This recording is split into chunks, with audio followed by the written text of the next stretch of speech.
대한민국 근현대사를 성경적 세계관으로 알리고 전하는 대한역사문화원의 한국 근현대사 발효하기 특강입니다. 자랑스런 대한민국 건국, 그 놀라운 이야기를 시작합니다.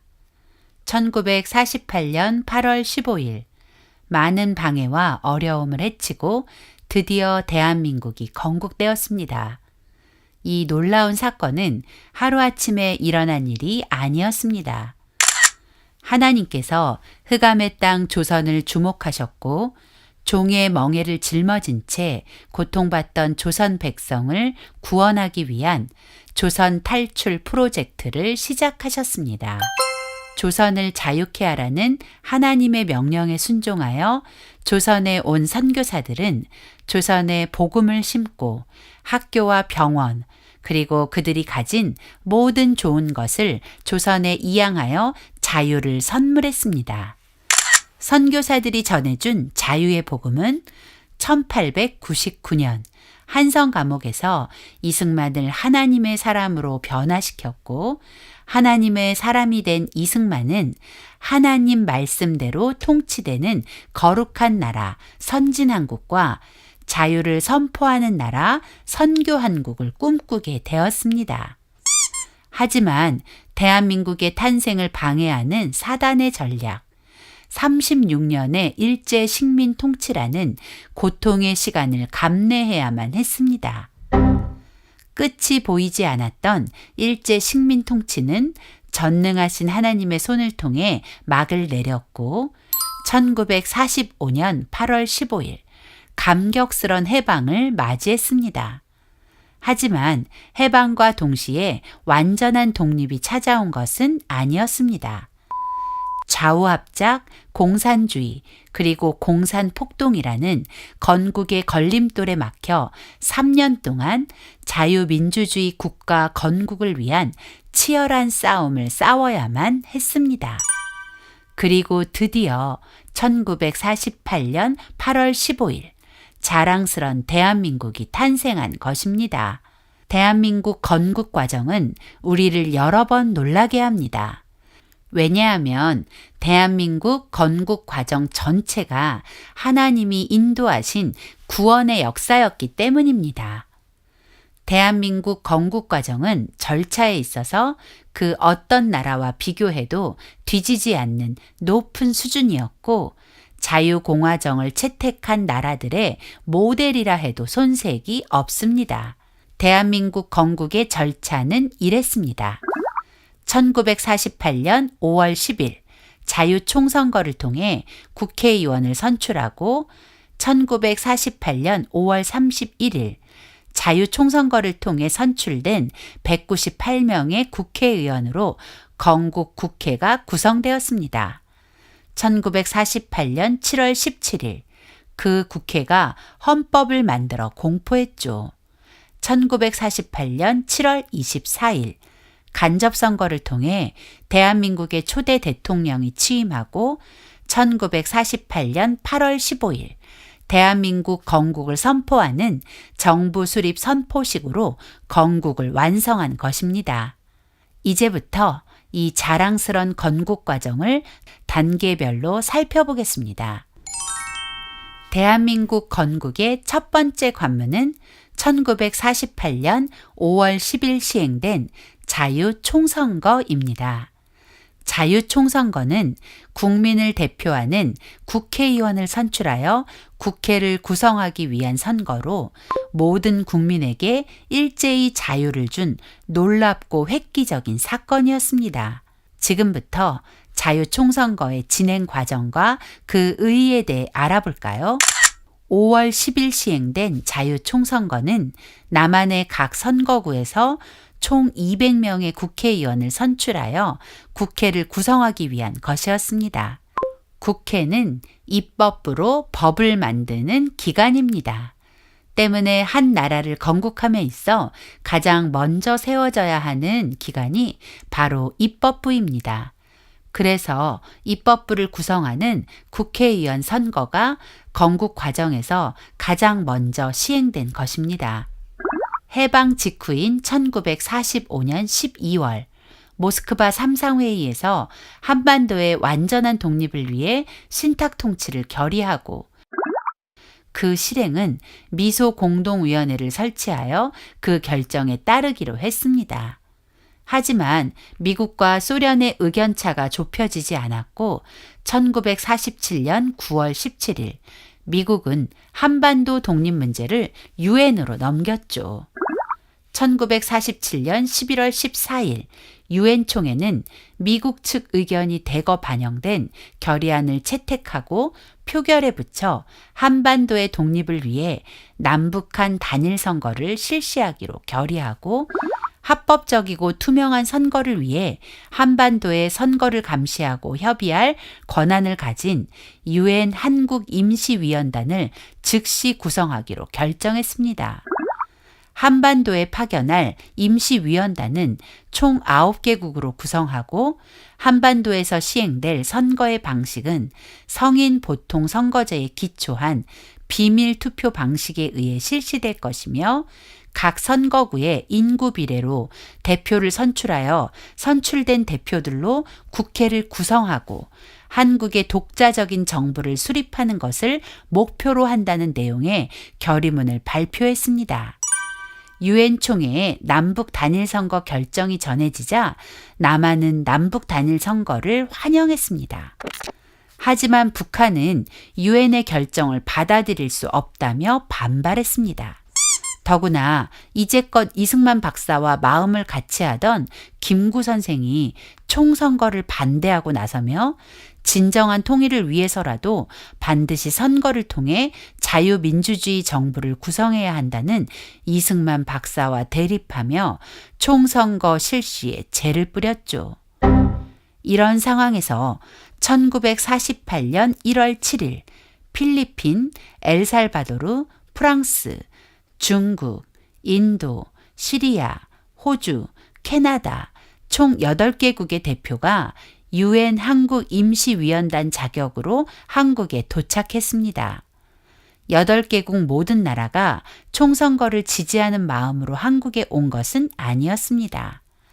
필리핀, 엘살바도르, 프랑스, 자유중국은 총선거를 지지하는 입장이었지만 인도, 시리아, 호주, 캐나다는 총선거에 부정적이었죠. 그래서 이승만 박사를 비롯한 남한 내 자유민주주의 지지자들은 더 적극적으로 유엔 한국임시위원단 맞이에 공을 들였습니다. 유엔 한국임시위원단은 남한과 북한을 둘러보기 위해 미군정과 소련군정에 협조를 요청했습니다. 미군정은 유엔 한국임시위원단을 환영하며 적극적으로 협조했지만 북한의 소련군정은 유엔 한국임시위원단이 38선을 넘지 못하도록 강력히 저지하며 선거를 방해했습니다. 소련의 방해로 북한에 들어가지 못한 유엔 한국임시위원단은 남한의 상황만을 살펴본 후 유엔으로 돌아갔고 1948년 2월 26일 유엔 소총회는 다음과 같은 결정을 내렸습니다. 총선거 실시가 가능한 지역 남한에서 유엔 감시하에 총선거를 실시하고 유엔 감시하에 총선거가 불가능한 북한 지역에서는 추후 선거를 통하여 통일 정부를 구성해 참여토록 하라. 당시 남한에는 남과 북 전체 인구의 3분의 2가 넘는 사람이 살고 있었기 때문에 선거를 치를 조건이 충족되었고 유엔은 이런 상황을 고려해 이와 같은 결정을 내리게 된 것입니다. 그렇게 1948년 5월 10일 자유총선거를 남한에서 실시하게 되었습니다. 역사를 왜곡한 세력들은 50총선거를 국민 대다수가 반대한 것처럼 말하지만 사실은 정반대로 남한 내 많은 사람이 50총선거에 거는 기대는 대단했습니다. 우선 총선에 입후보한 후보자의 수가 놀랍습니다. 총선에는 모두 948인이 입후보하여 평균 4.7대 1의 경쟁률을 보일 만큼 후보자들의 선거에 대한 열기가 뜨거웠고 국민의 대다수가 이 첫 선거를 기대하며 홍보에도 적극적이었습니다. 드디어 1948년 5월 10일 우리 역사상 최초의 선거 자유총선거가 시작되었습니다. 각 투표소마다 설레는 마음으로 사람들이 모여들었습니다. 이날 투표에는 남자, 여자의 차별이 없었습니다. 노인과 젊은이든 남한에 거주하는 만 21세의 모든 사람이 이 선거에 참여해 자신이 원하는 후보에게 표를 행사했습니다. 재미난 것은 당시 문맹자가 많았기 때문에 짝대기 기호로 후보자의 순번을 표시한 것입니다. 당시 많은 문맹자들을 배려한 것이었죠. 지금과 비교해보면 투표소의 환경이 어설프게 보이지만 무엇 하나 넉넉하지 못한 그때 제대로 된 절차를 따라 대한민국을 건국하려 애쓴 건국 아버지들의 노고가 느껴집니다. 50 총선거에 대한 국민의 관심과 열정이 얼마나 대단했는지는 당시 투표율을 보면 알 수 있습니다. 95.5%. 정말 놀라운 투표율 아닌가요? 남한 땅에 살고 있던 국민 대다수가 투표에 참여했다는 뜻이죠. 즉, 많은 사람이 이 선거를 기다리고 원했다는 명백한 증거입니다. 그러나 50 총선거가 치러지는 과정은 순탄치 않았습니다. 공산국가 건국을 꿈꾸던 공산 세력들은 4.3 폭동을 일으켜 선거를 방해했죠. 공산 폭도들은 5월 10일 선거 당일 제주도 133개의 투표소를 습격하여 선거관리원 15명을 살해하고 선거인 명부 절반 이상을 탈취하여 태워버리고 북제주군 갑을 선거구의 투표가 무효 처리되게 만들었습니다. 공산 세력들은 제주도뿐 아니라 전국 각지에서 크고 작은 폭동을 일으켜서 선거 직전 5주 동안 약 589명을 살해하고 선거 당일에는 62명의 경찰과 공무원들을 살해하는 끔찍한 만행을 저지르며 선거를 방해했습니다. 공산주의 세상을 꿈꾸는 세력들은 아직까지도 그 마음을 포기하지 않고 꾸준히 대한민국 전복의 기회를 노리는 중입니다. 그런 그들의 소망을 이루고자 쓰여진 소설이 바로 조정래의 태백산맥입니다. 조정래의 태백산맥은 분명 허구이지만 마치 진실인 것처럼 사람들을 속여왔습니다. 조정래는 이 소설에 50 총선거를 엉터리 선거라고 주장합니다. 그리고 UN 한국임시위원단이 50 총선거 보고서에 총선거를 비난했다라는 거짓을 진실인 듯 써놓고 자유총선거의 합법성과 당시 국민들의 열망 그리고 총선거가 담고 있는 의의를 훼손했습니다. 이 소설을 읽은 많은 젊은이들은 공산주의 사상에 물들어 현재 대한민국을 부정하는 주류가 되어 있습니다. 소설 태백산맥은 대한민국을 저주하기 위한 공산주의자들의 역사 왜곡 1등 공신이라 해도 과언이 아닐 것입니다. 하지만 진실은 소설과는 완전히 다릅니다. UN 한국임시위원단이 한국 파견 기간 동안 자신들의 활동 내용과 50 총선거 이후의 활동 및 위임사항 등에 대한 작성한 보고서의 결론은 이렇습니다. 위원단은 50 선거에 대해 위에서 언급한 사실들을 고려하여 다음과 같은 견해를 갖게 되었다. 첫째, 선거 준비 기간과 선거 당일에 있어서 남조선에는 언론 출판 집회의 자유 등 민주주의적 재권리가 인정 및 존중된 합당한 정도의 자유 분위기가 존재하였다. 둘째, 조선 주둔 미군 및 남조선 과도 정부는 선거 수속에 관한 위원단의 건의에 응하였으며 선거 실시는 전반적으로 선거법 및 선거 규정에 부합되었다. 셋째, 선거는 조선의 독립을 회복하는 데 있어서 한 단계로 간주되고 있었으며 이것이야말로 선거인들 앞에 제시된 유일한 실질적인 쟁점이었으며 등록과 투표의 양면에 있어서 높은 퍼센티지를 기록하게 만든 요인이었다. 선거에 입후보한 후보자들은 조선의 통일과 독립을 실현하기 위한 이러한 방법을 지지했으며 따라서 선거인들에게 근본적으로 대립되는 쟁점들을 제시하지 않았다. 선거와 관련된 쟁점들에 대한 반대는 선거 자체를 보이콧하는 형태를 취했다.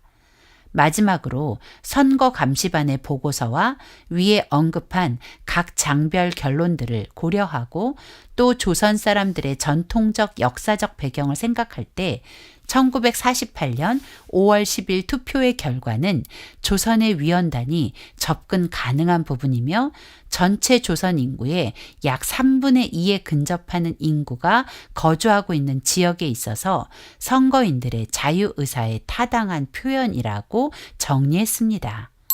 즉, UN 한국임시위원단의 보고서의 결론은 50 총선거는 독립을 열망하는 한국인들의 소망이 표현된 합당한 선거라는 것입니다.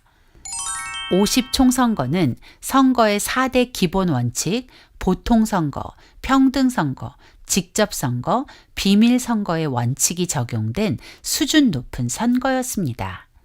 오직 나이의 제한만 존재하여 당시 만 21세 이상의 사람이라면 누구나 참정권이 주어진 보통선거, 신분이나 성별, 학벌, 지역 등의 차별 없이 오직 한 사람이 하나의 투표권을 가지는 평등선거, 대리투표가 아닌 유권자 본인이 직접 투표하는 직접선거, 유권자가 누구에게 표를 행사했는지 타인에게 비밀이 보장되는 비밀선거가 실현된 수준 높은 선거였죠. 선거의 4대 원칙이 적용된 참정권을 건국 초기부터 시행한 나라가 흔치 않았다는 것을 아시나요? 선거제도를 일찍부터 사용한 나라들은 어땠을까요? 이 사진은 1914년에 런던에서 에멀린 펜크허스트라는 여성이 시위에 참석했다가 경찰에 체포되어 끌려가는 장면입니다. 무슨 시위였을까요? 바로 여성의 참정권을 보장하라는 시위였습니다. 참정권이란 정치에 참여할 수 있는 권리, 즉 투표권을 말하죠. 당시 영국은 민주주의 정치제도를 시행했던 나라였음에도 불구하고 모든 사람이 참정권을 가진 것은 아니었습니다. 영국의 선거제도가 시행된 1754년 오직 3.5% 귀족에게만 참정권이 주어졌고 164년 후인 1918년이 되어서야 21세 이상의 모든 남성과 일정 자격을 갖춘 30세 이상의 여성에게 참정권이 부여되었습니다. 그리고 10년이 지난 1928년이 돼서야 21세 이상의 모든 여성이 참정권을 가지게 된 것입니다. 즉 19세기 최고 선진국이었던 영국은 선거제도가 시행된 후 모든 국민에게 참정권을 가지는데 174년이라는 긴 시간이 걸렸다는 것입니다. 자유민주주의의 모델과 같은 나라 미국은 어떨까요? 미국도 모든 사람이 참정권을 가지는 데까지는 오랜 시간이 필요했습니다. 1863년 노예 해방 이후 100년이 지난 1965년이 되어서야 비로소 모든 흑인에게 참정권이 생겼으니까요. 프랑스 혁명으로 자유의 상징이 된 프랑스는 1945년이 되어서야 모든 여성에게 참정권이 생겼고 스위스는 1971년부터 1986년이 되어서야 순차적으로 모든 여성에게 참정권이 허락되었다고 합니다.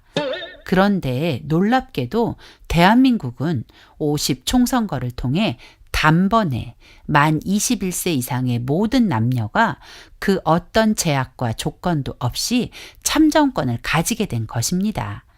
이 사실이 의미하는 것은 대한민국은 건국과 동시에 모든 국민에게 신분제의 멍에를 끊는 자유를 선물했다는 것입니다.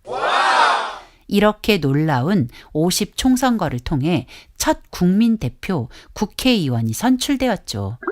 원래는 200명의 국회의원이 선출되어야 했지만 제주 4.3 사건으로 제주도 2개의 투표소의 투표가 무효 처리되면서 198명이 우리나라 첫 국회의원으로 탄생한 것입니다.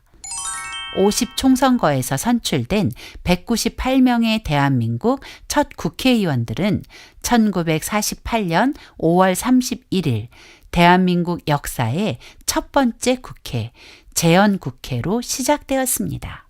좀 더 정확한 표현을 하자면 건국국회가 열린 것이죠.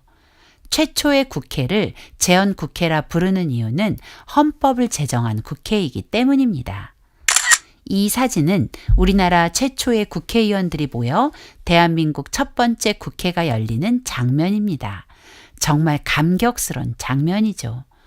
단상 쪽에는 국회 회의를 인도하는 임시의장 이승만 박사와 합창단 그리고 외국에서 온 손님들이 보이고 맞은편에는 우리나라 첫 번째 국회의원들이 앉아 있습니다. 대한민국 첫 번째 건국국회를 시작하면서 단상 앞에 선 임시의장 이승만 박사는 이렇게 말합니다.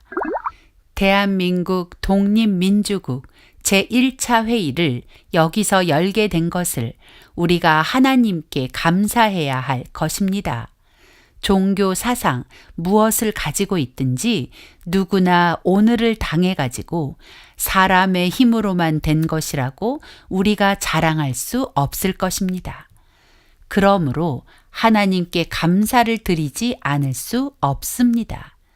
나는 먼저 우리가 다 성심으로 일어서서 하나님에게 우리가 감사를 드릴 터인데 이은영 의원 나오셔서 간단한 말씀으로 하나님에게 기도를 올려주시기를 바랍니다. 이승만 박사는 우리의 해방과 건국이 하나님의 섭리라고 고백하며 하나님께 감사 기도를 드리며 대한민국 첫 국회를 시작했습니다. 대한민국의 시작은 이렇게 하나님의 놀라운 섭리를 고백하는 것으로 시작되었습니다. 이승만 박사의 이 고백은 1948년 5월 31일 오전 10시 제1회 국회 속기록, 국회 본회의록 제1호에 기록되어 역사의 기록으로 대한민국이 존재하는 한 영원히 기억될 것입니다. 그리고 이은영 의원은 이렇게 기도했습니다. 하나님이시여, 이로부터 남북이 둘로 갈리어진 이 민족의 어려운 고통과 수치를 신원하여 주시고 우리 민족, 우리 동포가 손을 같이 잡고 웃으며 노래 부르는 날이 우리 앞에 속히 오기를 기도하나이다. 하나님이시여, 원치 아니한 민생의 도탄은 길면 길수록 이 땅에 악마의 권세가 확대되나 하나님의 거룩하신 영광은 이 땅에 오지 않을 수 없을 줄 저희들은 생각하나이다. 원컨대 우리 조선 독립과 함께 남북 통일을 주시옵고 또한 민생의 복락과 아울러 세계 평화를 허락하여 주시옵소서. 이은영 의원은 대한민국 국회를 시작하는 이날 남북 통일과 민생 복락 그리고 세계 평화를 구했습니다. 이 기도는 이승만 박사가 한성 감옥에서 꿈꾼 선진한국, 선교한국과 일치하는 것이었죠. 그리고 분단으로 시작한 이 나라를 하나로 만드는 통일한국의 사명이 추가되었습니다. 대한민국은 누가 뭐라 해도 하나님의 섭리로 탄생한 나라입니다. 대한민국은 한성 감옥의 꿈과 첫 국회의 기도대로 하나님이 주신 복을 누리며 선진한국을 이루었고 당당한 선교한국이 되었습니다. 이제 자유복음 통일로 북한을 구원하여 진정한 독립을 이룰 그 사명이 남아 있습니다.